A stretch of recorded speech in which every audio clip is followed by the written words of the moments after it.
안녕하세요. 저희 계속해서 민수기 13장 공부하도록 하겠습니다. 먼저 잠깐 기도하겠습니다. 하나님 아버지, 주님께서 저희들에게 베풀어 주신 모든 은혜로 인해 감사드립니다. 저희가 새해에도 주님의 말씀을 열심히 연구하고 또 주님의 말씀에 순종해서 주님께서 원하시는 자녀로 성장해 나아갈 수 있도록 도와주시기 원합니다. 감사드리며 예수님의 이름으로 기도드렸습니다. 아멘. 민수기 13장인데요. 1절부터 33절까지 있죠. 좀 분량은 본문 자체는 많지만요. 내용은 그렇게 많지는 않습니다. 민수기 그 13장을 저희가 들어가기 전에 먼저 이 관련된 출애굽기 3장의 내용을 보고 그리고 민수기 13장을 보도록 하겠습니다. 이스라엘 민족은 이집트에서 400년간 노예 생활을 했습니다. 이 400년이라는 세월은 꽤 긴 세월이죠. 정말 400년이면 많은 일이 일어날 수 있습니다. 지금으로부터 우리나라도 400년 전이라고 한번 생각해 보세요. 조선시대죠. 400년 동안 유럽은 또 엄청난 큰 변화를 겪었죠. 중세에서 완전히 현대로 넘어오게 되었죠. 그러니까 이 400년이라는 시간은 결코 짧은 세월이 아니에요. 왕조가 바뀌기도 하고 세상이 바뀌기도 하는 그런 긴 오랜 세월이죠. 그러니까 히브리 민족은 그렇게 오랜 세월을 이집트에서 노예 생활을 했던 겁니다. 하나님께서는 두 가지 목적을 위해서 모세를 이스라엘 백성에게 보내셨는데요. 출애굽기 3장 7절에 이렇게 되어 있죠. 주께서 이르시되 내가 이집트에 있는 내 백성의 고난을 분명히 보았고 또 그들의 작업 감독들로 인하여 부르짖는 것을 들었나니 내가 그들의 고통을 아노라. 세 가지 표현이 나오죠. 하나님께서 백성의 고난을 보았고 부르짖는 것을 들었고 또 고통을 그래서 아신대요. 하나님께서는 우리를 다 보고 계십니다. 또 우리가 하나님께 울부짖는 기도를 들어주십니다. 그래서 우리가 당하는 고통을 알고 계십니다. 하지만 하나님께서 특별한 목적을 가지고 우리로 하여금 이러한 고통을 지금 이 세상에서는 견뎌내게 하셨습니다. 다시 이스라엘 이야기로 돌아와서요. 민수기를 공부하는 입장에서 이러한 말씀은 우리를 굉장히 좀 서글프게 합니다.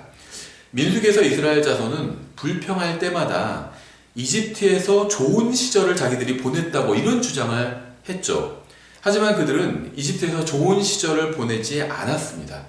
그들은 이집트에서 정말 끔찍하리만치 고통스러운 날을 보냈습니다. 그래서 막 하나님께 부르짖었던 그런 날들이 엄청나게 많았어요. 주님께서는 작업 감독자들로 인해서 부르짖는 이스라엘 백성의 목소리를 들으셨고 그들의 고난을 분명히 보셨고 그래서 고통을 알고 계셨습니다. 그래서 이스라엘은 현재의 문제로 인해서 과거의 문제는 완전히 잊어버리고 말았던 거죠. 광야에서의 좀 어려움, 그것으로 인해서 과거 이집트에서 정말 얼마나 혹독한 삶을 살았는지를 잊어버리고 차라리 이집트 때가 더 좋았지 이런 얘기를 지금 하고 있는 거죠.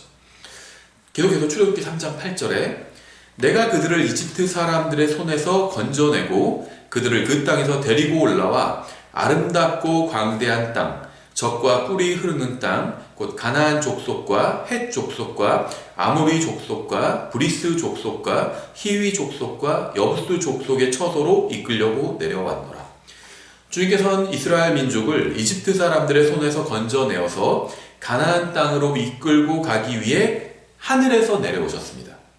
이스라엘 민족을 이집트에서 건져내겠다고 하신 하나님께서는 그들을 가나안으로 이끌고 가겠다고 말씀하셨어요. 그러니까 이집트에서 건져내시는 분과 약속의 땅으로 인도하시는 분은 같은 하나님이었던 거죠. 하나님께서 자신의 백성을 단순히 안 좋은 곳에서 끄집어내는 것으로 만족하시는 것이 아니라 정말 좋은 곳으로 인도하는 데까지 일하신다는 겁니다. 예수님을 믿고 구원받은 사람들에게 동일한 일이 일어나죠. 죄와 지옥으로부터 구원하신 주님께서는 하늘나라에 가기까지 모든 인생길을 인도해 주실 겁니다. 주님께서는 구원만 하시고 내버려 두시는 것이 아니라 하늘나라에 가기까지 인생을 인도해 주기도 하신다는 사실을 우리는 잊지 말아야 합니다. 진정으로 우리를 구원하신 하나님이라면 우리 인생에 나타나는 모든 문제를 해결하실 수 있는 방법도 알고 계신 겁니다. 너무나도 당연하죠. 우리를 지옥으로부터 구원해 주셨어요. 영원한 생명을 주셨습니다. 그 하나님께서는 우리가 이 세상에서 어떻게 살아야 하는지도 알고 계시다는 거예요. 하늘나라에 가기까지 이 세상에서 어떻게 살아야 하는지 알고 계시고 우리를 충분히 인도해 주실 수 있다는 겁니다. 우리는 구원의 문제에 있어서 온전히 주님을 신뢰했던 것처럼 하늘나라에 이르기까지 우리의 인생 여정에서도 주님을 온전히 신뢰해야 합니다. 아름답고 광대한 땅, 젖과 꿀이 흐르는 땅, 곧 가나안 족속과 헷 족속과 아모리 족속과 브리스 족속과 히위 족속과 여부수 족속의 처소로 이끌려고 내려왔노라. 이스라엘 자손이 이집트를 떠나기 전에 주님께서는 가나안이 어떤 곳인지 충분히 아셨고요. 당연히 그곳에 누가 살고 있는지도 다 알고 계셨습니다. 주님께서는 이스라엘 자손이 정탐꾼을 보내기 전에 모든 것을 알고 계셨어요.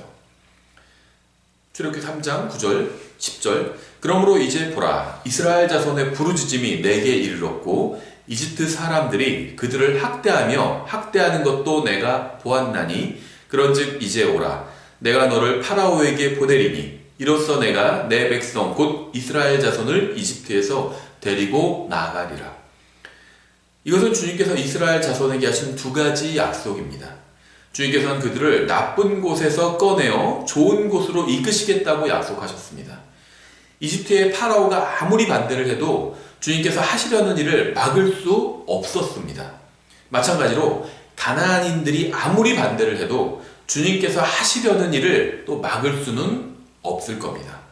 하나님은 이집트와 가나안의 장애물보다 훨씬 더 크신 분이에요. 이집트의 파라오보다 가나안의 거인들보다 하나님은 훨씬 더 크고 강하신 분입니다. 이제 민수기 13장으로 돌아오겠습니다. 13장 1절 주께서 모세에게 말씀하여 이르시되 너는 사람들을 보내어 그들이 내가 이스라엘 자손에게 주는 가나안 땅을 탐지하게 하되 너희는 그들의 조상들의 각 지파에서 한 사람씩 곧 그들 가운데서 치리자를 한 사람씩 보내라 하시니라. 하나님께서 사람들을 보내 가나안을 탐지하게 하신 이유는 그들이 눈으로 목격하는 것이 아닌 믿음으로 걷는 법을 가르치기 위함이었습니다. 우리에게 일어나는 모든 일들은 다 하나님께서 허락하신 일들이에요. 우리가 처한 상황들 다 하나님께서 허락하신 상황들입니다. 그렇다면 하나님께서는 왜 우리가 이렇게 때로는 어렵고 고통스러운 상황에 처하도록 그렇게 허락하셨을까요? 그것은 우리가 믿음으로 사는 법을 가르치기 위함입니다. 그리스도인의 삶은 이 세상에서의 그리스도인의 삶, 또 이 세상에서의 그리스도인의 삶에 나타나는 모든 어려움들은 주님께서 그리스도인으로 하여금, 우리로 하여금 믿음으로 사는 법을 배우게 하기 위해서 허락하신 일들이라는 겁니다. 이스라엘 백성은 눈으로 보는 것이 아닌 하나님께서 말씀하신 것을 믿어야만 했습니다. 주님께서 말씀하신 것을 믿지 못한다면 그들이 무엇을 보건 상관없이 실패하게 될 것입니다. 믿음은 바라는 것들의 실체요 보이지 않는 것들의 증거예요. 히브리서 11장에서 말씀하시는 것처럼 하나님의 말씀에서 실체를 찾지 못한다면 무엇을 보든 상관없이 실패하게 될 것입니다. 주님의 말씀에서 증거를 찾지 못한다면 무엇을 보든 아무 도움이 되지 못할 겁니다. 그리스도인은 하나님의 말씀에서 실체를 찾는 사람이에요. 이 세상이나 이 세상 뉴스에서 실체를 찾는 것이 아니라 하나님의 말씀에서 실체를 찾아야 합니다. 그리고 하나님의 말씀에서 증거를 찾아야 합니다. 3장부터 16절은요, 이제 각 지파에서 어떤 사람을 뽑았는지, 선택했는지를 보여주는 말씀인데 한번 그냥 쭉 읽어보겠습니다. 모세가 주의 명령대로 바란 광야에서 그들을 보내었는데 그 사람들은 다 이스라엘 자손의 우두머리더라. 그들의 이름은 이러하니라. 루벤 지파에서는 사꿀의 아들 삼무아요, 시므온 지파에서는 호리의 아들 사바시요, 유다 지파에서는 여분네의 아들 갈렙이요, 이사갈 지파에서는 요셉의 아들 이갈이요, 에브라임 지파에서는 눈의 아들 호세아요, 베냐민 지파에서는 라부의 아들 발디오, 스불론 지파에서는 소디의 아들 갓디엘이요, 요셉 지파 곧 므낫세 지파에서는 수시의 아들 갓디오, 단 지파에서는 그말리 아들 암미엘이요, 아셀 지파에서는 미가의 아들 수두리요, 납달리 지파에서는 봅시 아들 나비요, 갓 지파에서는 마기의 아들 그우엘이니 모세가 그 땅을 정탐하러 보낸 사람들의 이름이 이러하니라. 모세가 눈의 아들 호세아를 여호수아라 부르니라. 예, 그들은 주님께서 말씀하신 대로 각 지파에서 한 명씩 사람을 선정해서 가나안을 탐지하러 보내셨습니다. 예, 계속해서 17절, 18절 모세가 가나안 땅을 정탐하려고 그들을 보내며 그들에게 이르되 너희는 이 남쪽 길로 올라가고 산으로 올라가서 그 땅이 어떠한지 살필지니 곧 그 안에 거하는 백성이 강한지 약한지 적은지 많은지 살피라는 거죠. 정탐꾼을 보내라는 것은 이제 하나님의 말씀이었죠. 근데 하나님께서는요, 강한지 약한지 이런 걸 살펴보라고 말씀하지 않으셨습니다. 정탐꾼을 보내는 걸 하나님께서 허락하신 이유는 그 땅이 정말 하나님께서 말씀하신 대로 좋은 땅인지 이스라엘 백성이 스스로 확인하게 하기 위함이었어요. 가나안에 거하는 백성이 강한지 약한지 그 수가 적은지 많은지가 중요한 이유가 무엇일까요? 그곳에 거하는 백성이 강하고 많다고 해서 주님께서 약속을 지키지 못하시기라도 한다는 것일까요? 성벽이 아무리 높고 그곳의 거주민들이 아무리 강해도 가나안을 이스라엘에게 주시겠다고 주님께서 약속하셨다면 그렇게 될 것입니다. 주님께서 약속하신 대로 그대로 이루어질 거예요. 정탐꾼들이 무엇을 보든 상관없이 주님께서는 말씀하신 그대로 이루실 겁니다. 이미 강력한 이집트의 반대도 무너뜨리신 주님께서는 가나안이 아무리 강해도 결국 이집트처럼 무너뜨리실 겁니다. 19절 그들이 거하는 땅이 좋은지 나쁜지 그들이 거하는 도시들이 장막인지 강한 요새인지 알아보라 이거죠. 이 말도 불필요한 말이었어요. 주님께서 출애굽기 3장에서 이미 가나안을 아름답고 광대한 땅, 젖과 꿀이 흐르는 땅이라고 말씀하셨습니다. 가나안은 좋은 땅이었어요. 주님께서 이미 좋다고 말씀하신 것을 진정으로 정말 좋은지 다시 알아봐야겠다는 것은 정말 이거는 좋은 생각이 아니었습니다. 아마 그들은 주님께서 말씀하신 것이 문자 그대로는 아닐 수도 있을 거라고 생각했을 거예요. 좋은 곳이라고 하셨지만 그냥 이집트보다 좋은 곳 아닌가? 정말 좋은 곳이겠어? 이런 생각을 한 겁니다. 하지만 주님께서는 항상 말씀하신 그대로를 의미하십니다. 주님께서 좋다고 하셨으면 좋은지 나쁜지 알아볼 필요가 전혀 없습니다. 마음으로 주님을 믿지 않는다면 결국 눈에 보이는 것에 설득당하게 될 것입니다. 하지만 세상에 보이는 것이 다가 아니에요. 보이는 것은 대부분 헛된 것들입니다. 영원하지 않는 것들이에요. 비어있는 것들이에요. 무엇인가 있긴 있지만 진정한 실체를 가지고 있는 것들은 아니라는 겁니다. 정말 의미를 가지고 있는 것은 아니라는 거예요. 그래서 눈에 보이는 것에 너무 큰 점수를 주어서는 안 된다는 겁니다. 그럼 어디에 점수를 줘야 될까요? 하나님께서 말씀하신 것을 붙들고 말씀하신 것에 의미를 둬야 돼요. 그것이 실체입니다. 하나님께서 말씀하신 것들은 나중에 그대로 이루어질 거예요. 그래서 그것이 실체라는 겁니다. 하나님께서 장막을 무너뜨리실 수 있지만 강한 요새는 아주 무너뜨리기 어려울 것이라고 생각한다면 아직 하나님이 어떤 분이신지 잘 모르는 겁니다.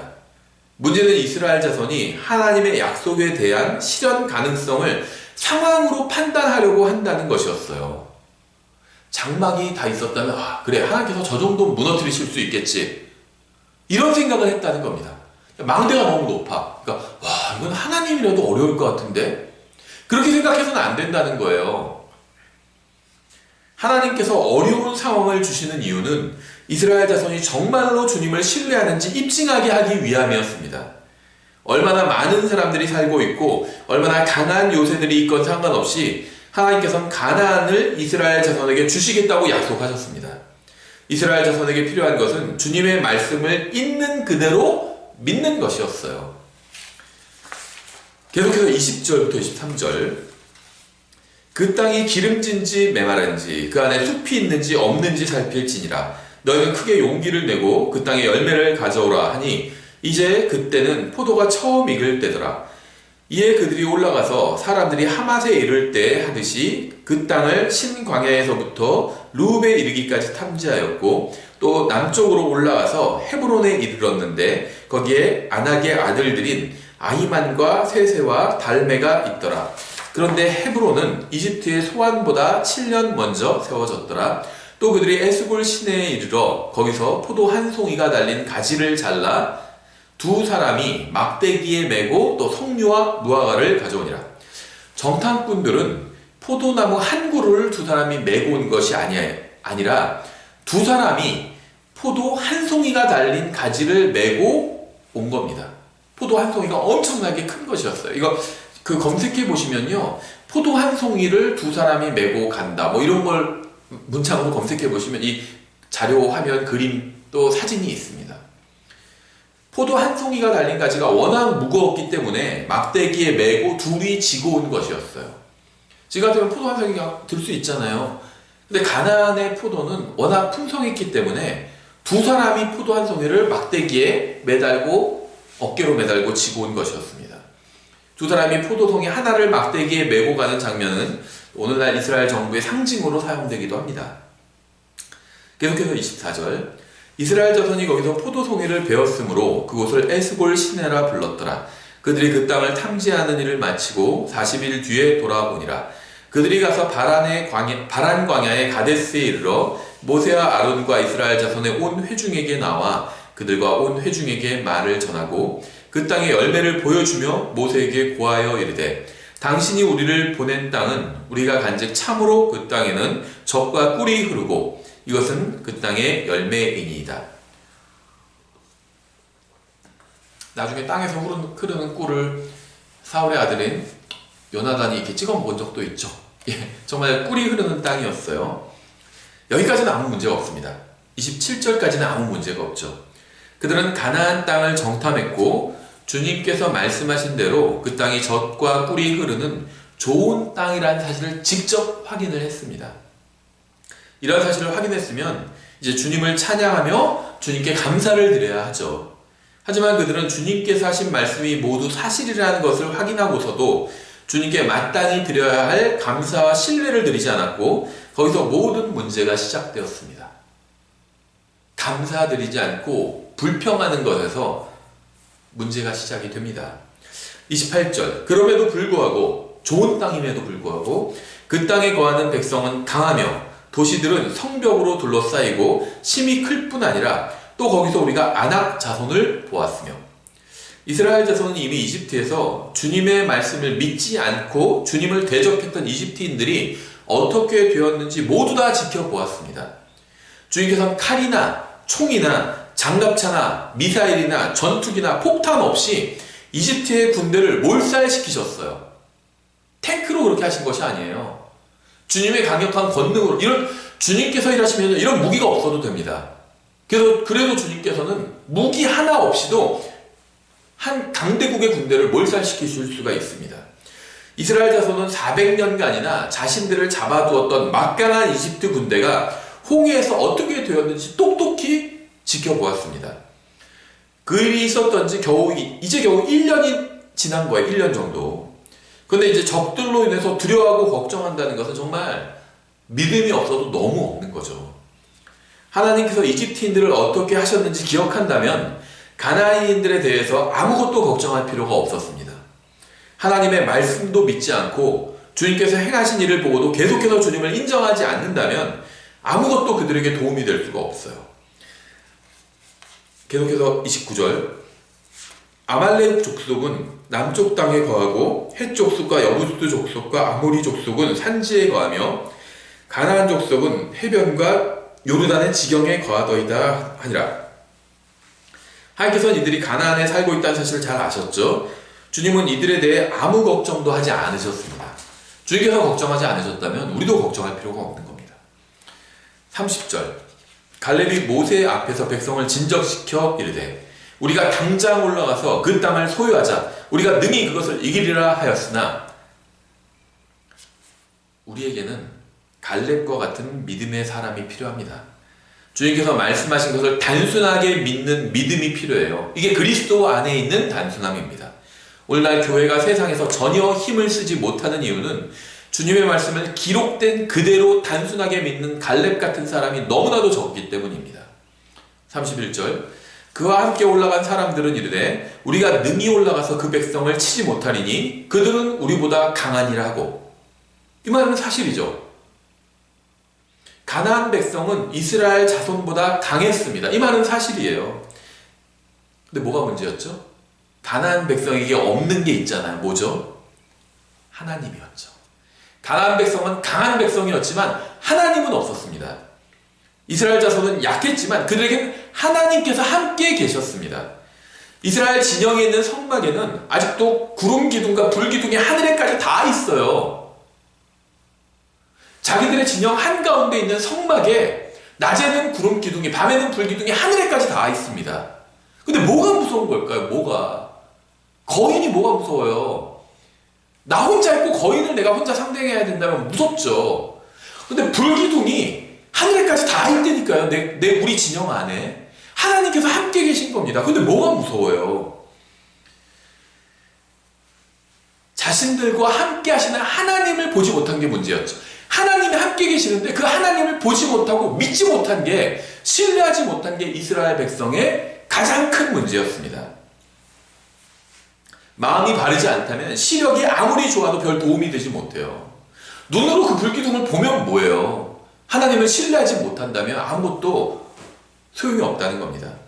이스라엘 자손은 자신들보다 강한 가나안인들을 바라봤고요. 갈렙은 자기와 가나안인들보다 훨씬 강한 하나님을 바라봤습니다. 정탐꾼들은요, 이스라엘보다 강한 가나안 사람들만 바라봤어요. 근데 갈렙은요, 이스라엘과 가나안 사람들보다 훨씬 더 강하신 하나님을 바라봤다는 겁니다. 32절, 이스라엘 자손에게 자기들이 탐지한 땅에 대하여 나쁘게 보고하며 이르되, 다른 정탐꾼들이죠. 우리가 두루 다니며 탐지한 땅은 그것의 거주민들을 삼키는 땅이요, 우리가 그 안에서 본 모든 백성은 키가 큰 사람들이며.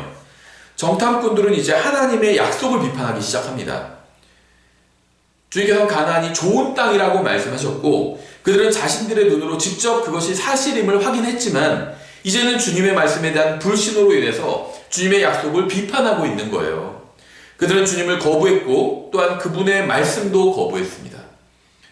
우리가 두루다니며 탐지한 땅은 그것의 거주민을 삼키는 땅이요, 그들은 가나안에서 두 사람이 포도송이 하나를 메고 왔어요. 그들은 그 가나안 땅이 풍요로운 땅이라는 사실을 누구보다 잘 알고 있었습니다. 주님과 주님의 말씀을 거부하자 자신들이 본 것마저도 부인하기 시작한 겁니다. 잘 한번 생각해 보세요. 우리가 두루 다니며 탐지한 땅은 그것의 거주민들을 삼키는 땅이요. 이건 완전히 모순되는 말이에요. 그들의 말대로 만일 그 땅이 거주민들을 삼키는 땅이라면 그곳에 거하는 자들이 어떻게 강한 민족이 되었겠습니까? 가나안이 좋은 땅이었기 때문에 그곳에 거하는 자들이 잘 먹고 잘 살아서 강한 민족이 된 거잖아요. 좋은 땅이에요, 가나안은. 거주민을 삼키는 땅이 아니라 거주민들이 강하게 성장할 수 있는 좋은 땅이라는 겁니다. 33절, 거기서 우리가 거인들에게서 나온 아낙의 아들들 곧 거인들을 보았는데 우리 스스로 보기에도 우리가 메뚜기 같았으니 그들이 보기에도 그와 같았을 것이니라 하니라. 이스라엘 자손의 문제는 자신들과 원수들만 봤다는 겁니다. 사람만 본 게 문제예요. 사람 얘기만 듣고 사람만 본 겁니다. 그들의 문제에서 하나님을 보지 못했어요. 상황에서 사람만 본 겁니다. 자기와 다른 사람들만 본 거예요. 하나님을 볼 수 있어야 합니다.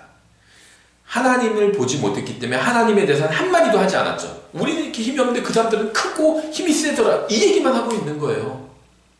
하나님께서 그곳으로 가라고 하셨잖아요. 하나님 얘기가 나와야죠. 이것이 바로 그들의 진짜 문제였습니다. 모든 문제에서 하나님을 배제하고 문제를 대하려고 했다는 것, 이것이 진짜 문제였다는 거예요. 이스라엘 자손의 문제는 복잡한 것이 아니었습니다.